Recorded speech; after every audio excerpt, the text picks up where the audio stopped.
Hey guys! Welcome back to another episode of Real Talk. I'm Dr. Nadia Kumentis, a Naturapathic Doctor, and today we have a special guest. This is Jeff Ridout, an executive producer here at the Hearty Soul. Hello. Hello, everybody. And today we have a really fun episode. We are going to be debunking and talking about all things health myths and really hot topics, including, is turmeric overhyped or is it all it's cracked up to be? Milk and raw milk.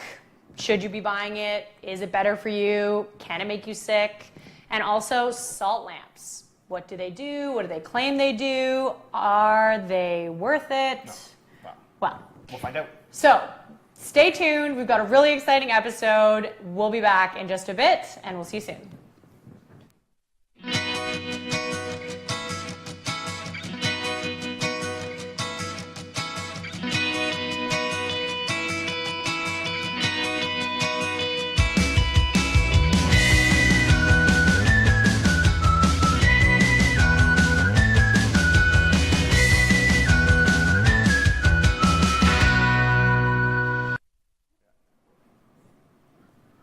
Welcome back. So for you guys who are just joining us, today we are talking about three big topics, and we thought it would be really fun to bring our executive producer on today because, you know, usually we have the lovely Alina, who is a holistic nutritionist, on here, and both her and I go back and forth on topics, but Jeff is a classic skeptic when it comes to all things health and related to health, especially if it doesn't have a lot of science backing it. Yeah. Mm-hmm. Pretty much. Yeah, I spent a long time learning about everything. I just sat at home reading. That's all I did. I just want to know how everything works. And so when somebody comes around and says, hey, this is what it is, I go, you know what? Is it? I don't know. My dad always told me if somebody says something is what it is, probably isn't. So that's kind of what I'm here to do, is to break some of the concepts and maybe, you know, get you guys talking and asking us questions and chiming in on the feed and saying, hey, I think this is this or that is that. We want to know what you have to say. Which is a good point, guys. As always, we are live right now. So even though we will be discussing back and forth, feel free to chime in. Do you agree with what we're saying? Are we missing an important point? Do you have another question? I will be trying to monitor the comments as best that I can. But please get involved, because especially for today, we want to just talk about all things. We don't want to just give you a one-sided argument that, you know, a lot of the health information online right now kind of does, especially if it's trying to sell you something. Of course, it's going to highlight all of these amazing facts, but we want to help encourage you guys, as you'll see later, to really think skeptically, because skepticism is not a negative thing. It can be a really positive thing. Yeah, that's right. I mean, we won't always agree. No, we're both being skeptical. We will not be agreeing all day today, so No. stay tuned for that. No. All right, so you want to roll the streeters then? Yes, so we went to the streets to ask a couple people on these three topics, which is the Himalayan Salt Lamps, do they work or do they not? Raw milk, good or evil? And turmeric, is it all it's cracked up to be? So we're going to roll those streeters right now, and we'll be right back. Hello, Hearty Soulians. My name is Jeff Ridout. I am the executive producer of the Hearty Soul's video production team. We're on the streets of Toronto asking people their opinions on raw milk, Himalayan salt lamps, and turmeric. Let's go ask some people, see what they think, and have a lot of fun doing it. Excuse me, do you want to ask some questions on camera about health and wellness? Hi, sir. Do you want to ask some questions on camera about debunking myths in the health world? Nobody wants to talk to a guy in a beard. Do you know much about Himalayan salt lamps? Not really. Can do something for cleaning the air or stuff like that. I don't see the appeal. I kind of think they're ugly. So I think they're kind of ugly too. I agree with her on this one. Excuse me, sir. Do you want to answer some questions on camera about health and wellness? No? About health and wellness, about a certain topic, wildly held stuff. I thought you said ways to help the homeless. But Oh. You said health and wellness. Health and wellness, yes. Okay. Thanks. So, do you know much about like raw milk? Like unpasteurized milk? Yes. I feel like that's not very safe to drink. I feel like it's one of those things like maybe 100 years ago, people got sick. And so pasteurizing was discovered as a great way to make sure it was always the same. Because it's kind of like buyer beware. Most people haven't cultivated the gut bacteria that's required to tolerate unpasteurized milk. and so they shouldn't be buying it and shouldn't be consuming it. It maybe should be available to select people, which it kind of is informally, so I think it's okay the way it is. There's an underground market. Yeah. For me, it's my grandmother. Does she have her own cows, or? No, but she knows the person who does. She has a cow person. She has a cow person. That's amazing. Do you know much about turmeric? Turmeric, yeah. Yeah, it's good. It's popular in Indian food. It stains your fingers yellow. Possibly it fights cancer, but I don't know about that. It turns out it has highly validated anti-inflammatory impact in a controlled scientific studies, and so that's specifically curcumin, an active ingredient in turmeric, and so I've come to believe that turmeric does indeed have the anti-inflammatory properties that I've heard. That said, people blow it well out of proportion.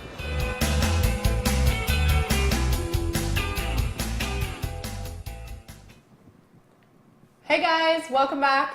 Those were pretty hilarious streeters. You had a really hard time getting people to talk to you. Oh my god, I literally think it's because I have a beard. Normally our production manager, Lakin, is on the screen and she's really approachable and very friendly and bubbly, and everyone's like, oh, I want to talk to her. Then I come up like, hey, I want some questions. You know, it's like, feel like, ugh.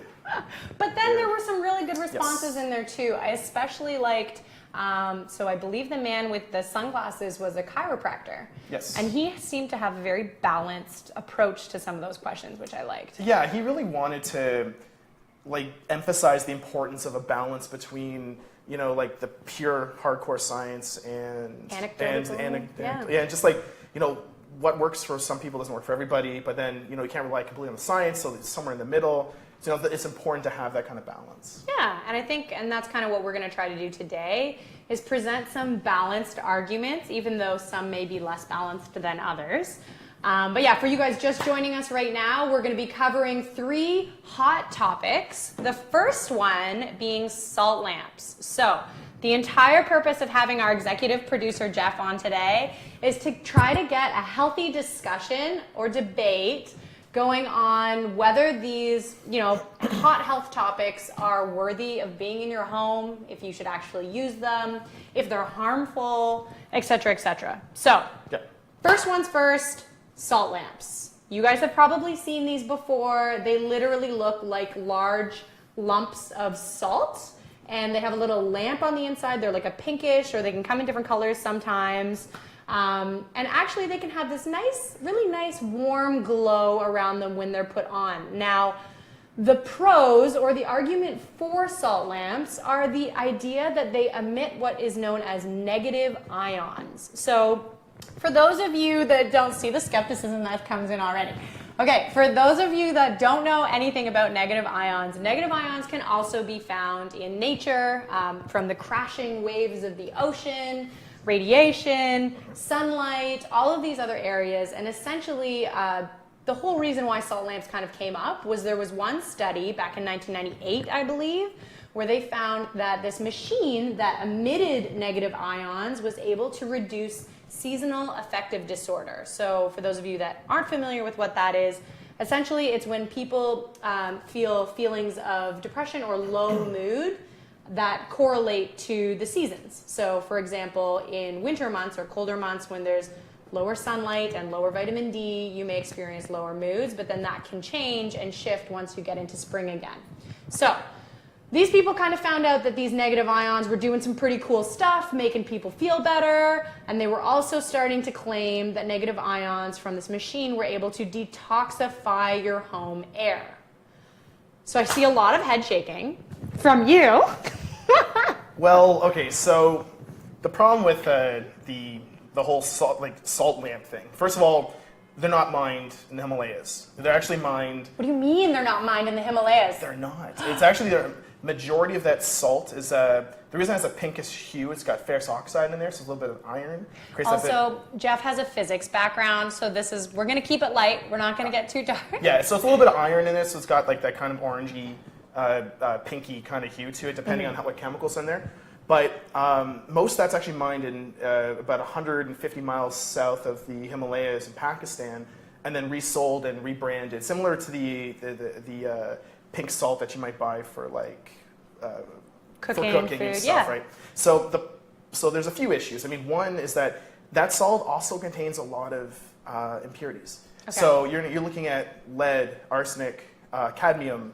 In some cases, uranium has been found in samples Not that have been ideal. done. No, We don't so, want our uranium. No. So that's why they heavily chemically process salt to clean it and strip it. So the sodium chloride that's left is just pure sodium chloride. Most of that salt lamp is sodium chloride, but those impurities are there. Now, But why does it matter if it's just a lamp? If we're not talking about eating it or licking your salt lamp. it's a giant salt lick that glows. But the thing is, you're right. So, but people do eat some of the decorative salts, the pink salts and stuff. Right. So, I mean, there's that issue. But for the salt lamp itself, Yeah. For you to escape the ions, the negative ions in sodium chloride, you'd have to heat it up to about 1,500 degrees. That's quite high. Yeah. So. So not just the little low LED bulbs that are in them. Yeah, the 15 watt bulb in there doesn't produce enough heat to release that. Now, if you're putting that much energy into it and you start releasing sodium chloride, and for ions to form, the sodium and the chloride, so the chlorine need to separate. So in essence, you're producing low levels of chlorine gas at the same time. It rebinds quickly once it's lost its energy, but that's why when they say, oh, it cleans the air and all this stuff, no. It So doesn't. you do not believe a shred of this? No, it's kitschy, it's cute. Some people like the way they look. I think it looks like a giant salt lick that glows. And you also be concerned too because there's been numerous reports of fires. They are shipped in from sometimes dubious sources on the internet, and they can sometimes not be wired properly. And there has been cases of fires for the salt lamps. And so when I see them, I'm like, you know what? It's silly. Some people like it because it makes them feel happy. That's So this awesome. is a counter. Besides them lighting on fire, which is not ideal, and obviously we don't want that happening frequently. But for those people who anecdotally believe and feel that their salt lamp is making them feel better, maybe improving their mood, adds a gentle ambiance to their home, is it really that harmful? Is it a bad thing? I think the problem comes when it's being sold and it's being made these claims. Okay. So when people say, And I will agree with that. Yeah. I will definitely agree false marketing claims or overhype on health products is a really big issue. So and you know what, it's not going to cure your asthma like some of the claims. It's not going to suddenly get rid of your eczema. It's not going to clean the air because there's not enough surface area for all the moisture in your house to get attached to it anyways. It's not going to do those things. If you like the way it looks, fine, that's cool. But I'm not a big fan of the salt lamp. I think it's one of those kind of things where somebody heard about something that makes negative ions, and then a few hucksters on the internet go, hey, I know how to make some cash, and I'm gonna put a light in here and it glows and it's really super cool, and which is totally charge fair. you $300 Okay, wait. for it. So, just to summarize and to kind of wrap this up, the pros that I believe for salt lamps. Personally, do I have a salt lamp? No. Do I like the gentle glow that they emit in a home? I do. And I am also someone for if something is making you feel better, it's not hurting you, it's your home environment and that's what you want to do, then go for it. I don't think that there's a harm in that. Now, I do agree that there are actually no hard studies done that prove that salt lamps can emit measurable negative ions. So they emit such a low level that researchers aren't actually able to find or measure appropriately the level of negative ions that they're emitting. And the negative ions are actually what we're looking for that created the positive response from the initial study that was done. I don't like false hope. False hope is a little tricky, and especially, they're not super cheap either. No, like you're gonna see some of them in some of these stores. Like there's a store around here that sells them, and you're looking at $400 or $500 for a hunk of salt. I think that's kind of crazy, but people buy into it and they're willing to spend more money because of the health claims. And that's where I start having a problem with that, because I think people need to know it's decorative and that's it. And know where it's made too, because if it says CSA approved on the bottom, it may not be. So just be careful where you buy it from.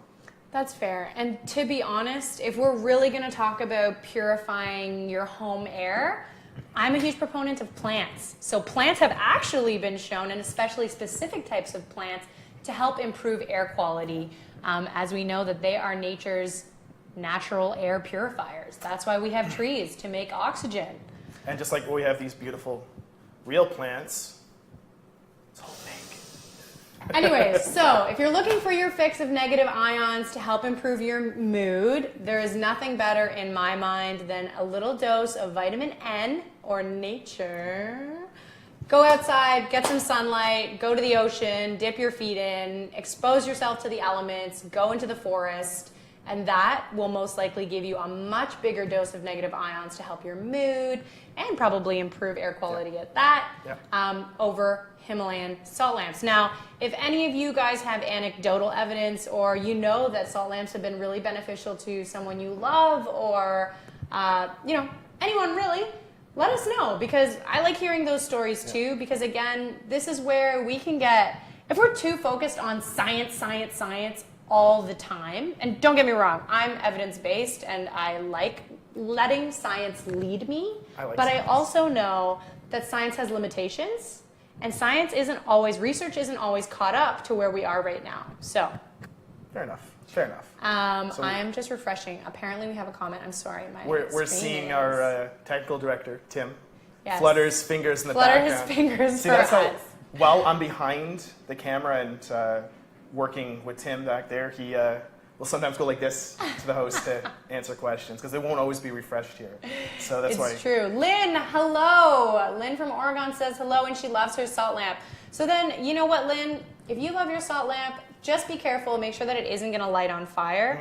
And then that's for you. And if you enjoy it, then that's fantastic. Yeah. And I think that there's nothing wrong with that. Just to recap, for you guys who are just joining us right now, we are having a healthy debate. Jeff is our executive producer here at the Hearty Soul.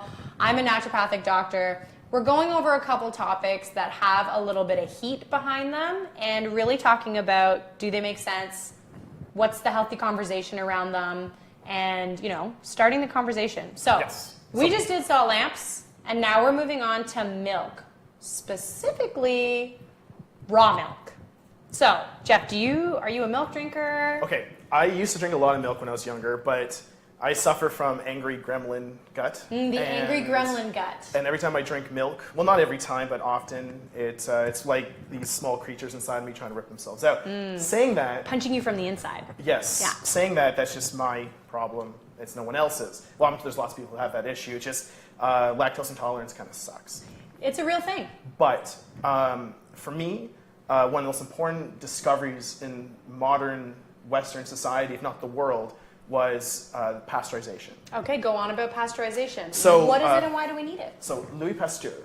Louis Pasteur. Your history lesson for the day, guys. So Louis, I should just talk like this. It's really annoying, isn't it? Louis Pasteur, he, in a very quick summary, saw a lot of dead people, namely children. People were dying from something, infections. This is kind of like the beginning of the germ theory time back in, way back when, and they're kind of coming up with the idea that, maybe there's something that's in our food, in our environment that's harming us. So after some testing, he learned the process to boil and heat up the milk to kill off the bacteria. And so even today, it's what all of our milk industry is. And that's essentially pasteurization. Yes. So bringing the milk to a certain temperature and creating a process of standardization to eliminate things like salmonella and E. coli and more harmful things that can be found in unpasteurized milk, correct? Well, it's true because you're attaching these units, these sucking devices to the udders of the cow, and the cow's udder, no matter how much you clean it up, there's still going to be bacteria up in there, and that bacteria is not always going to be friendly to us. And we are going to ingest it, and we're going to get sick. And especially if milk has been sitting for a while, that bacteria goes to town on it because it's just pretty much it's free-floating fat, right? Yeah. It's like and sugars and all these wonderful, yummy things, and so it just starts multiplying, and then creating all these nasty things that make us sick. So, and it's interesting because for those of you that are wondering why are we even talking about raw milk, there is a growing body or community of raw milk lovers that has started coming about for a couple different reasons. So I'm just going to explain the arguments for or the proponents for raw milk. So one of them is actually the nutrition of the milk itself. So through pasteurization, there is actually a nutrient loss that happens, which happens to a lot of food when you expose it to a higher heat. You know, whether that's an accurate or measurable amount, I mean, many pros say yes, some will say it's negligible if you are going to be getting sick from it anyways. So, but I'll stay to the pros right now. First of all, higher nutrient density. Second of all, better digestibility. So there's also a growing number of anecdotal reports of people who are able to tolerate. So these would be people who aren't very tolerable to pasteurized milk. They'll experience, lactose intolerance and dairy undigestibility. But when they have raw milk, they notice that they can digest it better and it doesn't affect their system in the same way. Okay. So, and again, this is anecdotal evidence, Yeah. and if someone is saying that this is how it makes them feel, then that is how it makes them feel, and that's good. Another pro is the hygiene hypothesis. So, for those of you that aren't familiar with this, it's actually one of my favorite hypotheses that we learned in school. It's this idea that if we live too much in a bubble, we're not actually exposing our immune systems to regular low-risk bacteria regularly. And so then we actually have under-functioning immune systems and higher sensitivities to illnesses and infection. Okay. So this is why the whole idea of, let your kid play in the dirt. Let them play in the snow. Don't eat the yellow snow. Don't eat the yellow snow. Not part of the hygiene hypothesis. I know. But a little healthy bacteria and like playing with kids. You want your child to go and socialize and expose themselves to different certain illnesses and bacteria so that their immune system is experiencing it and then creating a reasonable response to that. So that is one of the more extreme examples of why people believe through the pasteurization process milk has actually lost its ability to create a low-level reaction to the immune system, and that's why people believe, lactose intolerance has actually increased over the years. Yeah. Well, like my arguments against that though is it's mitigation of risk, right? Mitigation of risk. What does that mean in layman's terms? Well, okay, so it's like,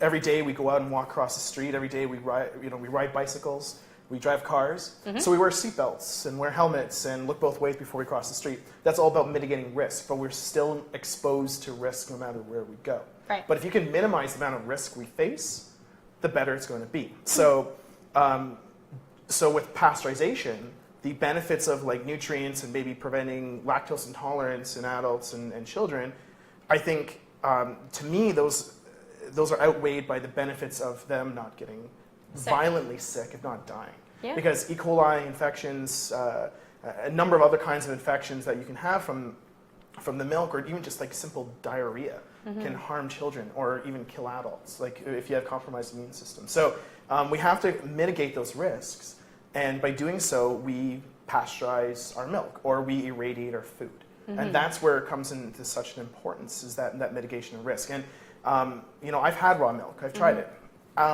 So have I. It's a lot of it. I grew up on a dairy farm. Wow, that's amazing, right? I kind of like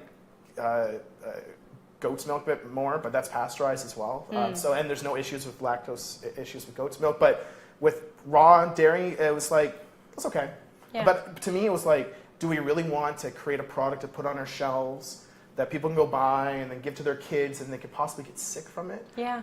With the thought that maybe they might get some good bacteria, or maybe they should just be outside playing more. And do they even need milk at all? And you know what? That's another topic that I don't want to touch because I don't really drink much of it anymore. Yeah. But do adults need milk? Yeah. Right? Do we? I mean, humans have lived without milk for a very, very, very, very long time, and so many argue that dairy as a whole isn't a requirement for human health.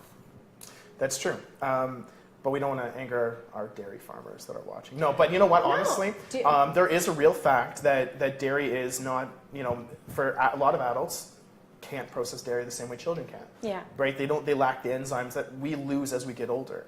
And, is that an issue? But for kids, dairy is important for getting them cheap access to fat, cheap access to fluids, because, getting kids to drink any kind of liquid instead of just throwing sugary drinks at them. You know, and it gives them cheap access to calcium and other minerals that are in milk.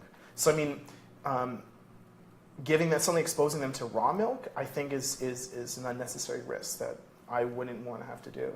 It's interesting. I feel like that is a pretty balanced argument because we covered three things. One, on the one hand, I mean, many can argue that you don't actually need milk as a baseline food at all. And if you are going to have milk, Jeff is really on the air of, if you are going to have milk, why take the risk? Why expose yourself unnecessarily if it can lead to harm? And that's a very, very good point. Now, I would like to say, because there are going to be people who are still going to consume raw milk and find benefits from it. So there's definitely a couple tips that you can have if you are going to still consume raw milk. I know specifically you want to be really, really careful about where you're sourcing it from. So if you are going to find raw milk, you're most likely going to go to a local farmer. And I think in the streeter, wasn't it when somebody on the street was like, oh, I wish I had a cow or access to a cow. He's got a cow guy. His grandmother had a cow guy. Cow guy. Yeah, had a cow guy. Which is pretty hilarious. Yeah. In fact, there was a lady before that we didn't show in the streeter, and we were just kind of joking about doing like an Uber for cows if you want to get milk. Oh my gosh. Like Moo. cow.com or I don't know. Cow.com. Cow app or something. Yeah. Okay. So number one, making sure that your source is reputable. So really, I would recommend go and visit the farm. Go and look at how they take care of their animals. Are their animals going out to pasture, meaning that the cows are going out to eat and graze, etc., and then coming back in? Do they have quality assurance? Are they still testing the milk that they're producing, even though they're not unpasteurizing it? That is a hands down must. If they're not, that's most likely an issue. Another one is definitely, find out the size of the farm. So acre-wise, do they have a large enough field and area that the cows are well taken care of? Yeah. And then talk to the farmers. What are they feeding the cows? Are they grass-fed? Are they using antibiotics? Are they using other things? So to wrap up that argument, I would say, is it necessary to drink raw milk? In my opinion, I don't really know if exposing yourself to the risk is really worth it. If you're not capable of handling lactose, you should be having it to begin with. But if you are going to have raw milk, just be smart about where you're getting it from. Like you can get milk, honestly, from goat milk is good. I love goat cheese. It's got a little bit of a taste to it, but that's an alternative. There's lots of nut-based milk alternatives. You can make your own. So a lot of people, you got to watch out in the sugar component of almond milks or soy milks. Sometimes they almost contain no almonds and a lot of sugar and a lot of water. Yeah. I make my own pumpkin seed milk at home. I make my own. It's delicious. It's so good. I make a pumpkin seed milk creamer. Oh, so good. You're such a hippie. I am a bit of a hippie, I know. I have a nutmeg and, oh God. Kate! Hello, Kate. Kate says Uber for cows is Ooter. Oh, I love that. Stealing it. Oh, God. All right. Anna also mentions, cow's milk is not for humans. It was designed for baby cows. And you know what? That is, that is an argument out there that I won't refute, in a sense, that mother cows produce milk for their babies. That's true. Yeah, but chickens make eggs for them, right? For chickens. Oh, for sure. And we eat them, right? It's a product that we can digest, gives us a cheap source of energy, and it's easy to collect. It requires less energy than having to go out and hunt all the time. And it's readily available, and we can control the source. Yeah. So we know we have control of it. So I kind of agree with you because it's not something I like to drink that much. But for everybody else who does drink it, you know what? That argument kind of falls flat because we take so much from nature anyways for ourselves. There's no giant feeder in the sky that just gives us human pellets for us to eat. Well, it's funny too because you could argue that, cows build muscle to move. Yes. Right? They don't build muscle to feed humans. No. So we find ways of using animal products that benefit us. Now, and I don't know if I digress or I am mindful of time, but there are also arguments that milk itself, there's been research that shows that milk has no effect on fracture risk, or actually a negative effect on fracture risk in women and men. Meaning that they did research on a quite a large cohort of different women and men, and found that because a large thing of drinking milk is good for your bones, right? That's the argument. That's what we grew up with. Got milk. You guys remember the advertisements with the little milk mustache and all, led by dairy farmers, and it was clever advertising. And I think that also got blown out of proportion a little bit, and people started looking at it as a really strong health drink. Yeah. And whether that's the case or not, I'm not convinced. And the research is really kind of on the edge of whether that's the way it is or not. I mean, we can wrap this up quickly, but back in the 60s and 70s, there was some tests done on the milk protein, and the protein itself separated actually increases tumor growth within petri dishes. But remember, people, if it's in a petri dish, it's not what's happening in the petri dish happens in the petri dish. It's true. It's not real life. It's not real life. But there are some, there are concerns, right? So it's something that needs to be keep being investigated, and it's something that we need to keep looking into and talking about. But like killing all sources of dairy right away, I think it's crazy. It is, because it's a food source for a lot of people. And it doesn't necessarily have to be evil. No. But I think that's a pretty balanced argument. Do we have any raw milk drinkers out there? Any big advocates? Let us know. Let us know your thoughts and concerns. For you guys who are just joining, or for you're already here, just a quick recap. We're going over 3 big topics. The first one that we covered was salt lamps. So also, if you're just tuning in and you want to rewatch, don't worry, all of our videos get saved. You can find them in the videos tab and rewatch them afterwards. And like the video. Yeah, guys, seriously, if you like what we're doing, please give us a thumbs up, subscribe, even a share. It helps us know that what we're doing is useful or beneficial or entertaining to you guys, and then helps us keep doing them, which is important. Topic number 2. Topic number 2, so we did salt lamps. Topic number 2, we did raw milk. Which was interesting, something we haven't talked about. Now moving on to topic number 3, and probably one of the most heated, is turmeric. Now, we couldn't even believe that Jeff was going to go against turmeric. The magic golden powder, the powder. magic golden powder that solves all things and cures all. And then if you sprinkle it over, people, and children, they'll grow really strong and big, and magic beans will grow into the sky, and it's all powerful. Yeah. So the argument is, and not so much I understand that you're against turmeric as a health benefit, but is it overhyped? Are the benefits overstated? Is it just another superfood that we've seen one too many Instagram celebrities go crazy over, and then basically say that it's the fountain of youth and it's cured all their ailments and all they eat is turmeric? So why don't you present your argument? Okay, actually, to begin with, why don't we quickly go over what some of the main benefits of turmeric is? Okay. So for you guys that don't know, turmeric is a root, and actually the active medicinal compound is curcumin, and the curcuminoids that are found in the rhizome, so a specific part of the root. So these very important curcuminoids have been found to have anti-inflammatory properties, which means that they can help reduce pain, they can help fight cancer and cancer risk, they can help with cognition and brain function and brain health. And we see it a lot in, osteoarthritis, joint pain, all of these types of things. So, and it's a pretty heavily researched topic. So there is a lot of science out there supporting turmeric.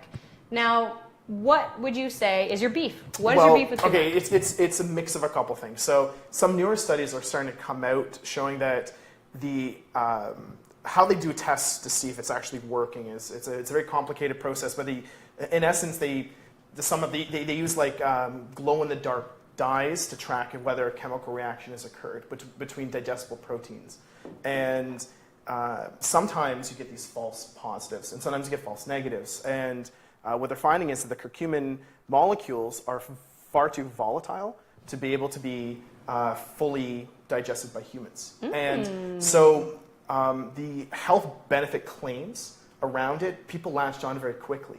It's like when you have something that promises some great... The golden promise. The great holy grail of food. Yeah. People latch onto it because they want solutions, right? And we're a pretty drug-based society. We are. But one thing I have a problem with it is that, it's grain food. I use it when I cook. I love Indian food. I'll just put into stuff because I like the flavor to it. But in essence, people latch onto it like it's such a savior that they're willing to forego actual treatments. And so what happens is when you start making very bold claims, and when the evidence kind of falls into the realm of maybe it'll reduce inflammation by 5 to 6% in some adults, like some claims do, like some studies have shown, sometimes depending on the adult will not have any effect whatsoever, and it might even interact with some drugs, right? So it's a very broad kind of spectrum when we start looking at this thing. But when people start going, oh, there's my solution, I'm just going to ingest it, sniff it, snort it, eat it, whatever I do. Don't snort it, please. There's actually a lady who legal disclaimer. Yeah, do not snort. There's actually a lady who Just don't do it. got an IV injection of turmeric Don't into do her that body. either. She died. Don't do that. Yeah, sorry to hear that. But the problem is that you get people like that see a solution and they are tired of the way the medical system works.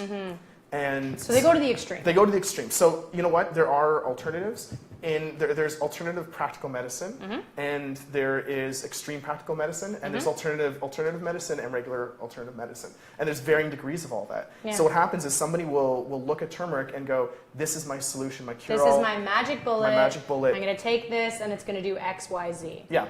And I do love this argument, and I especially love this argument because this can also happen when people aren't taking the appropriate dose of a specific medicinal plant or herb or supplement or nutraceutical. Because as Jeff mentioned, there's a really, really big difference between having curry 3 times a week and taking, 1,000 to 2,000 milligrams of heavily dosed curcuminoids or turmeric in a supplement form daily. So when we really dig into the research, we see that all of the research that has proven positive results and been done in randomized clinical trials, and that's the gold standard, that means that they've done due diligence, really, really good, scientifically backed. They've done it with high dose created supplements that have a minimum of 1,000 milligrams per day. So one of the most interesting studies that I found was the comparison of, I believe it was 1.5, I need to look it up, but I think it was 1.5 to 2 grams of curcumin versus acetaminophen. Okay. And they basically found an extremely similar pain reduction model. Curcumin had a 62% success rate, and the acetaminophen had a 64% reduction rate. Keep in mind, acetaminophen can have significant side effects compared to turmeric. So, why I'm bringing this up again is although turmeric can have amazing health benefits, it does need to be dosed appropriately if you're looking for a therapeutic outcome.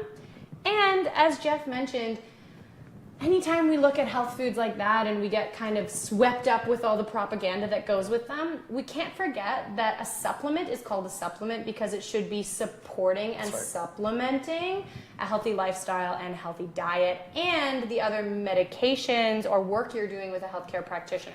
So I completely agree with you. You can't just look at these things and say, it was on Dr. Oz, I read it on the tabloids, this is going to cure this, and I'm going to have this, kind of ad hoc however I want to take it, and that's it. That is not really using that in an educated way. No, and when it becomes part of pop culture, like when it starts being presented on Dr. Oz and others where it's being this cure-all, a week before that he could have been talking about green tea extract or...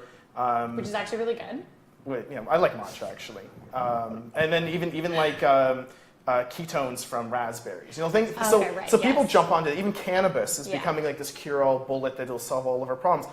Thing is, it's like there's no conclusive studies behind many of the claims. And so what happens is, people will use their own confirmation bias, which just means that they'll only read articles that will confirm what they feel. They only talk to people who will confirm how they feel, and then they'll go and do these treatments and not actually get the real benefits, and the placebo effect will wear off, right? And that's something that we have to concern ourselves about. I do want to add something though. What's interesting, you mentioned you compared between acetaminophen and the curcumin extract. What's interesting is that acetaminophen is actually stable enough to turn into a drug, whereas they haven't been able to figure out how to turn the curcumin into a drug because it does break down as soon as you process it.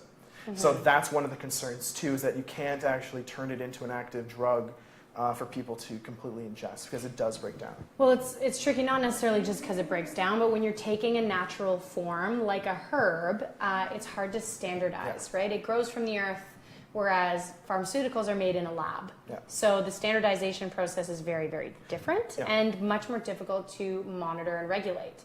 That's true, because like acetaminophen comes from a tree, and they figured out how to process that, but but that took years. So who knows? Aspirin?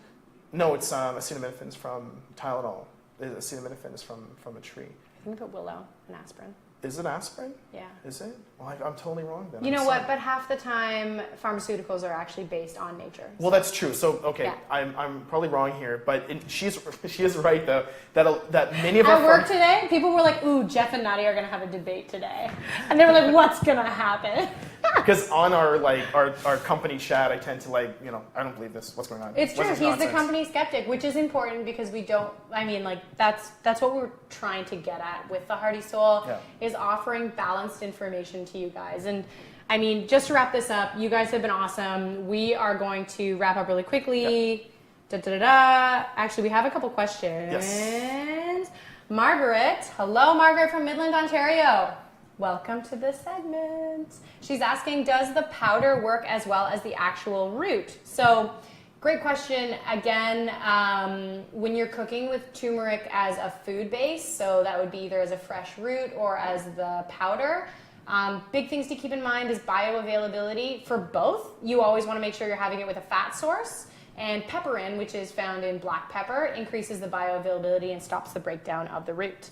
So you want to make sure that you're using those two. But if you're really looking for a therapeutic dose of turmeric, you're going to get it in a supplement form. So that would be what I would say. Work with your healthcare practitioner and they will be able to provide a really great option for you on what a high dose supplement is, because in a supplement, it's going to have a higher concentration of the curcuminoids, which is that really important factor that has all that medicinal goodness to it. So that's not to say cooking with turmeric isn't amazing. You're still going to get awesome benefits from it, but make sure it's got a fat source, a little bit of black pepper. It's not going to do any harm. It's going to be great. Yeah, just don't get rid of all your other.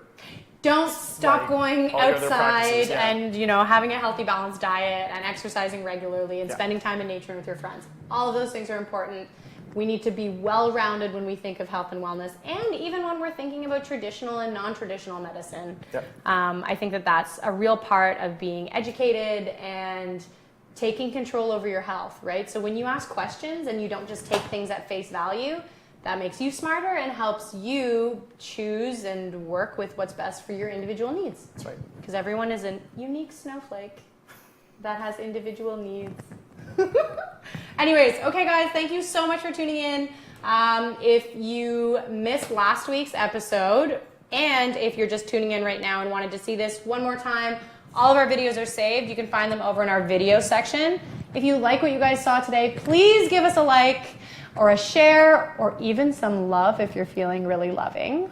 Or a laughing face. Or a laughing face, that's good I like too. those ones. Any of those really. And we will see you guys here next week, Tuesdays, 7 p.m. Eastern Standard Time. Bye guys, take care. Bye.